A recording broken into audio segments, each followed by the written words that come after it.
Hi friends, welcome to Prasanna recipes. ఇందాక చెప్పాను కదా పొడులన్నీ. అయితే ఇందులో నూనె చుక్క వేయకుండా మొత్తం పప్పులన్నీ విడిగా వేపేసి లాస్ట్లో మిరగాయలు అవన్నీ వేసేసి ఆ పప్పులు, ఆ ధనియాలు, జీలకర్ర, మెంతులు అవన్నీ వేసి లాస్ట్లో కొంచెం ఆయిల్ వేసి, కొంచెమే ఫ్రెండ్స్, ఎక్కువ కాదు, మీకు చూస్తూనే ఉన్నారు, చూపిస్తున్నాను చూడండి ఎంత పొడిగలాడుతుందో.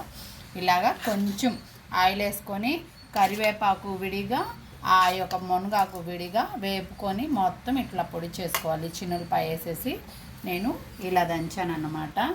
చూడండి, ఇది చాలా హెల్దీ కారం అన్నమాట. మనం గోంగూర కారం చేసుకోవచ్చు, ఇంకా చాలా వెరైటీగా చేసుకోవచ్చు. నెక్స్ట్ టైం అది చేసినప్పుడు పెడతాను. ప్రస్తుతానికైతే నేను ఈ కారం చేశానన్నమాట. మునగాకు, కరివేపాకు, పప్పుల కారం. చూడండి, మీరు కొత్తగా చూసే వాళ్ళైతే నా ఛానల్ని సబ్స్క్రైబ్ చేసుకోండి. నేను చేసే ప్రతి నోటిఫికేషన్ మీకు వచ్చింది. ఇంకా మీరు రెగ్యులర్గా చూసే వాళ్ళైతే లైక్ చేయండి, షేర్ చేయండి, కామెంట్ చేయండి. నెక్స్ట్ వీడియోలో కలుద్దాం. బాయ్.